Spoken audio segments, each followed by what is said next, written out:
It is important to never stand by when an injustice is done. But when Will Smith struck Chris Rock at the American Oscars this year, we saw American violence normalized. The American Religious Town Hall is now in session.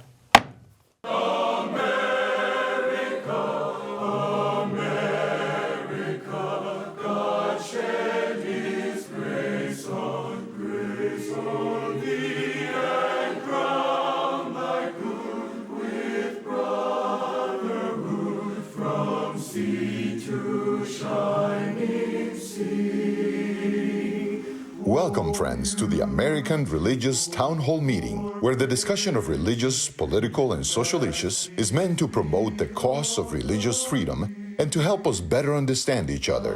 And now, here is your host and moderator. Welcome, viewers. Thank you so much for joining us today. My name is Andrea Luxton. I'm the president of Andrews University in Michigan. We have some panelists here that are going to bring to you a very interesting topic, and I'd like them to introduce themselves. I'm Bishop Michael Olson, and I serve as the Bishop of the Roman Catholic Diocese of Fort Worth, Texas. Hi, my name is Rabbi Dan Levin. I serve as Senior Rabbi at Temple Bethel in Boca Raton, Florida. I'm Tom Plumbley. I'm the senior minister at First Christian Church, Fort Worth, Texas. We're a part of the Christian Church Disciples of Christ. Hi, I'm Tony Matthews. I serve in the area of missions, evangelism, and church planting for a network of 2,600 churches in the state of Texas. And now to today's fascinating topic. By now, we are assuming that most Americans have heard about the incident that occurred at the 94th Oscars in Los Angeles. Will Smith, an iconic actor, walked on the stage during Chris Rock's presentation and slapped him in front of the entire world. Chris Rock told a joke about Smith's wife, which led to Smith's reaction, and people from around the world weighed in, some expressing outrage over Smith's behavior, and some supporting his actions, saying that he was protecting his wife. On the same night, Smith won the prestigious Best Actor award for his role in King Richard, the story of the father of tennis greats Venus and Serena Williams. And when it was announced that Smith won, to many people's surprise, people stood and applauded as if nothing had just recently occurred. So our focus today will be on the reaction of the religious community. How should the religious community have acted? One minister said that, quote, "What Will Smith did was totally inexcusable and yet completely understandable. I think those roads intersect." Another pastor commenting on the issue says, quote, "I believe that Smith's actions encapsulated the growing threat of cancel culture. As a nation built upon freedom of speech, we don't have the right to silence or forcefully control every message we don't like, even when it offends us or those we love." So let us turn to our panelists and maybe get some advice on how to handle your anger when others insult you. We are asking our panelists to consider at least the following questions in their response. Why do you think many people from the religious community believe Will Smith did the right thing? Does this speak to their level of spiritual maturity? Secondly, is violence ever appropriate to defend your family? If so, when is it appropriate? And finally, it has been argued that Smith was just loving his wife as Christ loved the church, and he was demonstrating that when he reacted. What is your understanding of that scripture in Ephesians 5:25? And we're going to return to those that began our conversations. It's a pleasure to be here with everybody again, and I remember watching that incident and saying, ooh. I don't think there's anybody that thinks what Will Smith did in that moment was the right thing. I think there's a bigger question, and the bigger question is, what do you do when all of the principles that you hold dear are assaulted? or when a loved one's honor is attacked, or, what does a guy like Will Smith or any of us do when someone you love is insulted or something that you care about is offended? And I think that what we are trying to sort of understand is the fact that there needs to be a way to react. And there needs to be a way to react forcefully and strongly, but that doesn't necessarily, as I'm sure Tom will talk about later, involve physical violence. But I think what I'm hearing from people in response is, well, he should have just let it go. And I'm not sure that that's the right thing either. There's a lot of people I've spoken to like, well, come on, it was the Oscars. They all tell kind of racy kind of jokes. They're all poking around at everybody. He should have laughed it off. And in our tradition, in Jewish tradition, you're not really supposed to do that. If you look at Leviticus 19:17, it says, when something goes wrong, you shall surely rebuke your neighbor. And that you're not allowed to just sort of sit with it. In Maimonides' work in the 1100s called the Mishnah Torah, in the section on disputations and dispositions of conflict, he writes the following. He says, if you're offended about something or something is insulting or difficult for you, you're not supposed to hold it in. You're supposed to follow the commandment that the book of Leviticus lays out, which is that you rebuke your neighbor. And if you are given a rebuke, you're supposed to accept it with love. You're supposed to offer it in language where you speak calmly, where you use soft language, so that what it is that you have to say can be heard and can be understood. And then if someone says, I ask you to forgive me, you have to accept that forgiveness. But the other thing that is crucial, and this is where I think, in addition to the fact that Will Smith's act was violent, the reason why I think what Will Smith did was wrong was that he did it in public. And in the Pirkei Avot, in the Mishnah, the 3rd century compilation of rabbinic law, there's a passage in what's called Pirkei Avot where the rabbis talk about sort of moral and collective wisdom. They say to publicly shame another person is to lose your place in the world to come.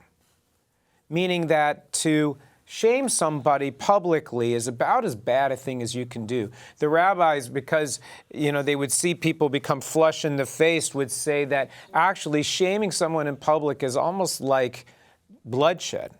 And so I think that what's important is that Will Smith should certainly have raised his voice, but not his hand, when he felt that moment in that insult, and he shouldn't have done it in the moment. He should have done it in a private setting afterward. Thank you. Tom? Thank you. I think we've arrived at a teaching moment here in our on the program and in our society. We had such a public, personal attack responded to with something far more than a rebuke. Rebuke does not equal physical violence against someone. And my problem with it, as I stated in my response at the very beginning of the program, is that we see this far too often. The bishop and I live in a community where the local paper just recently asked the question, aren't we about ready to call this a crisis? And they were referring to the extreme number of children, primarily teenage young men, who have been killed by guns in the past 3-4 years. And the numbers were just incredible. And the numbers already in this particular year are just mounting at a rate that makes you just want to shake your head. And what my point of view here is that when we see and cheer on people like Will Smith doing what he did, even though I think we can all understand the anger that must have been inside him, we are far too frequently moving from that sort of anger to a reaction that requires one, in order to be seen to be masculine, okay? This is a guy thing, okay? Although women are involved in violence too in our society, this is a sort of a toxic masculinity that requires us as men to respond with violence. And the way of peace, the way of trying to work out our difficulties or to respond to insults with something less than that has all gone down the tubes. It's not something we even consider.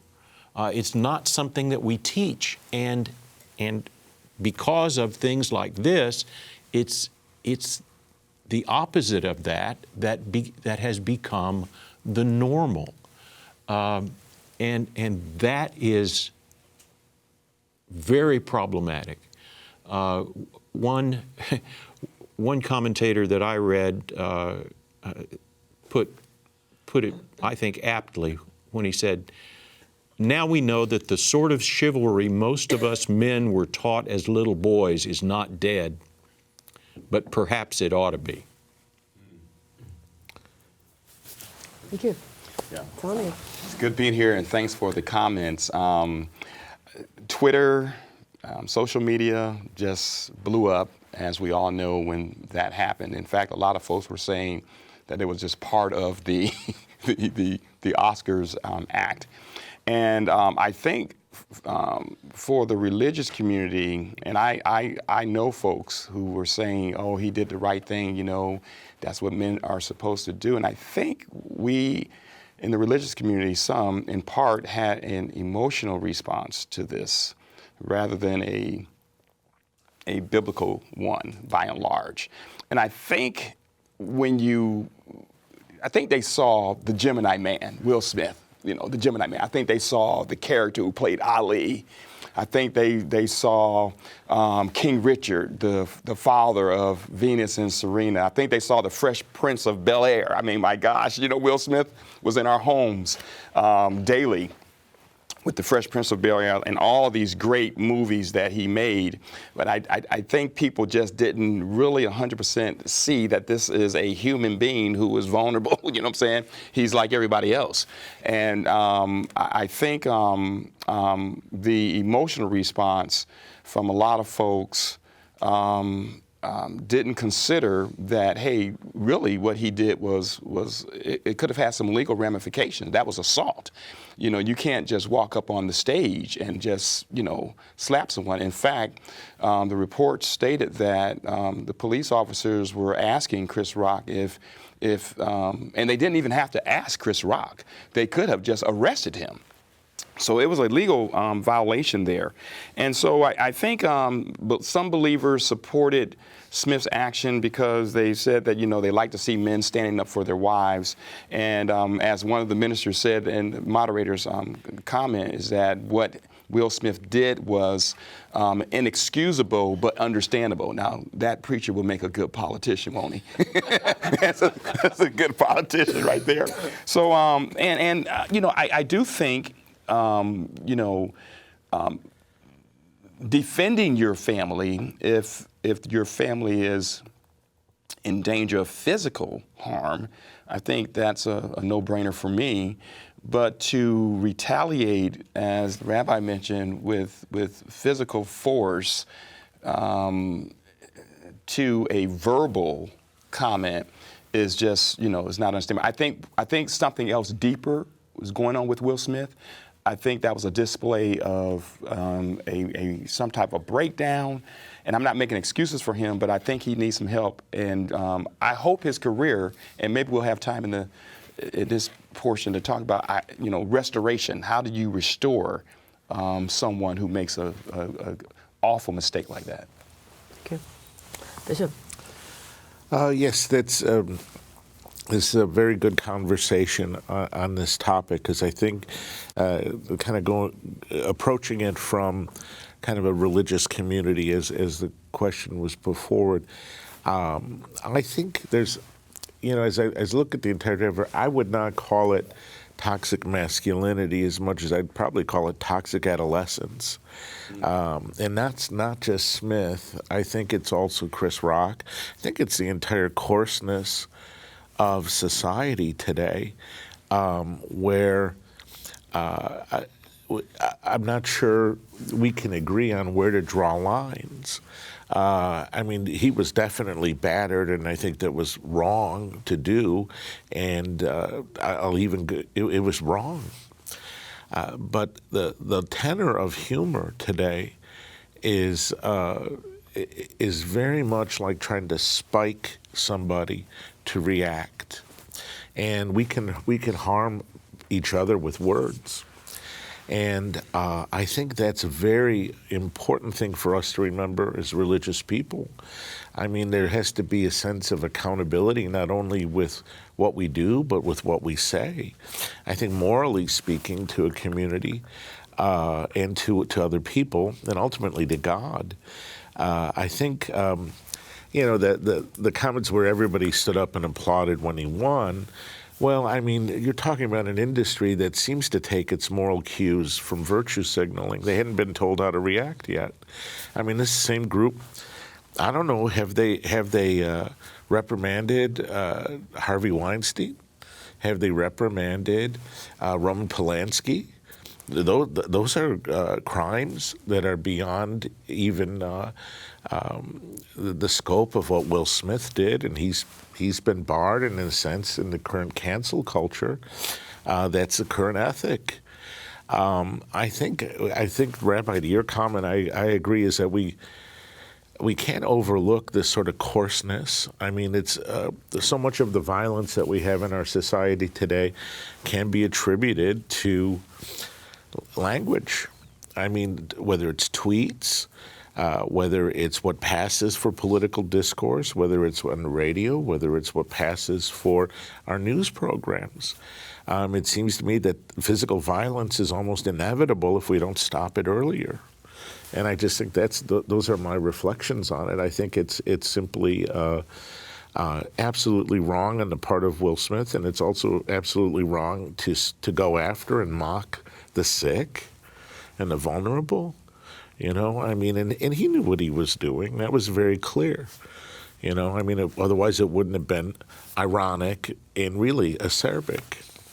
I think that some of the things that you all are addressing, this coarseness in our society, this loss of gentility, right? This idea that there is a more dignified way to handle our disputes rather than the expression of raw power. I mean, you mentioned Will Smith played Ali. I watched Will Smith go up there, and I thought he was going to hit him with a right hook, because he actually knows how to do that quite well.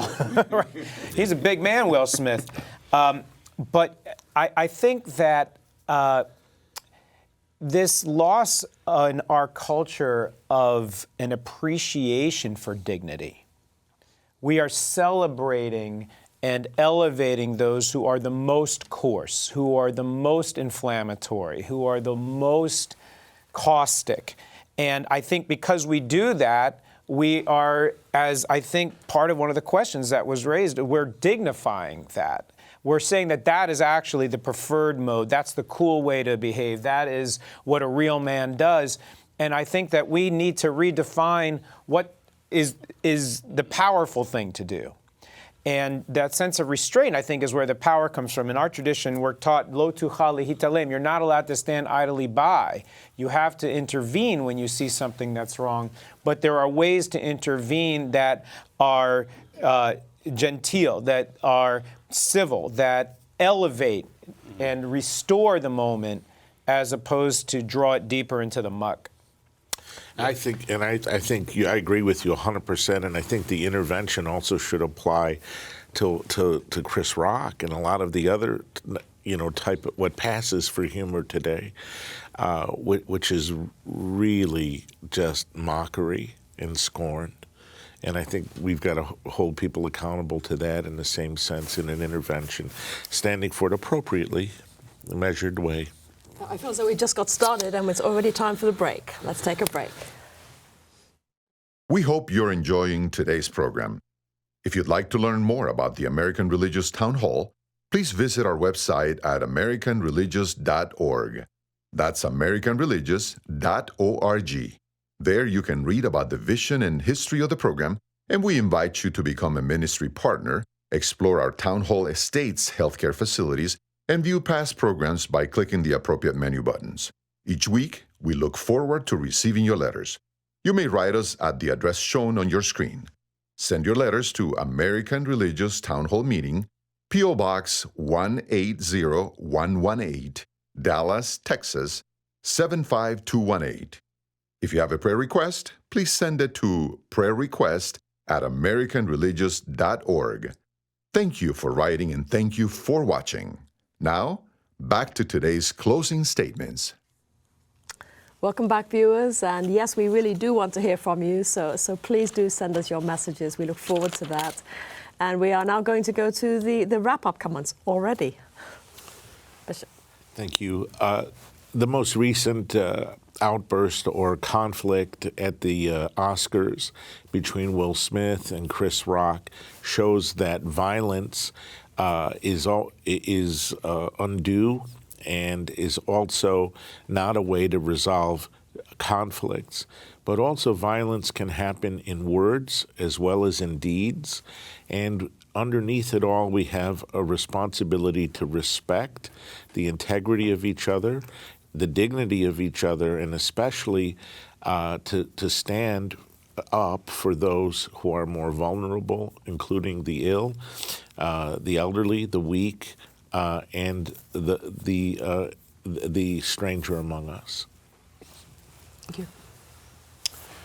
Thank you. I think Scripture is replete with advice about how to deal with affronts and how to deal with injuries.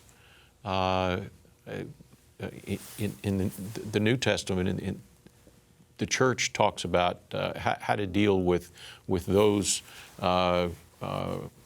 brothers and sisters in the church who have offended. And it talks about going to them and talking with them. And if that doesn't work, taking somebody else with you to kind of referee.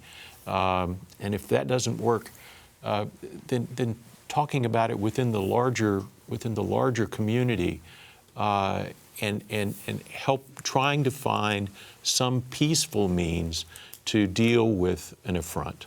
My bottom line on this whole issue of Will Smith and Chris Rock is, aren't we called to be better than this? Yes, there's a passage in Proverbs, I love the scripture. It says, "He who is slow to anger is better than the mighty, and he who rules his spirit than he who captures a city." I think that's a powerful verse about, controlling your temper, staying cool, calm, and collected when someone offends you. You can either win people with your words or wound them with your words. And we have to really, I think in the case of Will Smith, I just don't think that was, I think there may have been some, I wouldn't be surprised if there have been some indications of him unraveling before that. And so I think we need to watch people and check when their check engine lights are on, because, this was wrong. But I do hope that there's some redemption for a person who, in that moment, made an awful, awful mistake. So I appreciate what Bishop shared with us, which is the idea that violence is more than just a raised hand or a fist, right? Violence can also be done with words. And I think that we are living in a violent time. And we're living in a time when violence is becoming not even normalized, but celebrated. And I think it is the duty and responsibility of religious organizations to fight back against that trend and to pull on the deep wisdom from our various faith traditions to point out a better way to deal with one's sense of anger or one's sense of revulsion or the sense of insult that comes up or resentment that comes when you feel that something or someone that you care about has been violated. And I think that we just have to learn that we have to defend our honor in an honorable way. That we need to redefine in many respects what is a cool thing to do. And that patient way, that honorable way, that genteel way, that restrained way is perhaps, I think, in more cases than not, the preferable way to deal with our disputes because it will lead to a sense of peace rather than to increased discord. Well, thank you all very much. I've greatly appreciated the way today that all of our panelists have taken this one example but pushed it to helping us converse about what's happening in society in general. I do have to add that all of the panelists here are male, and I've heard the word macho and male and violence and attached to males. But I have to own it for females also. I think in our society today, we may do it differently, but I think the female response and maybe it's more verbal than it is actual physical violence, but that same attitude, those same concerns, I think, are there for all of us. It's a problem, and I think it weakens us as a society. So it's something I think that we absolutely need to get hold of, and no matter what our faith traditions, I think that, what we can do in our own services and our education programs and so on is to try and raise people to a better and higher level of operation. Biblical norms, I think, provide us with some very good patterns of how one can address this type of thing. And yeah, it's just unfortunate for everybody involved, I think, that we had to deal with this. And now the Charter of the American Religious Town Hall provides that Roman Catholics, Protestant, Jews, educators and others may appear on this program and can declare their beliefs without hesitancy. And the rest of the members of the panel will uphold and guarantee that American rights to all who will appear, irrespective of race or creed, so that the rest of the world can see that here in America we believe in civil and religious freedom, not only in theory but in reality. And now, friends, until next week, at the same time, and over the very same channel, the American Religious Town Hall meeting stands adjourned. And may the God of all of us bless all of you.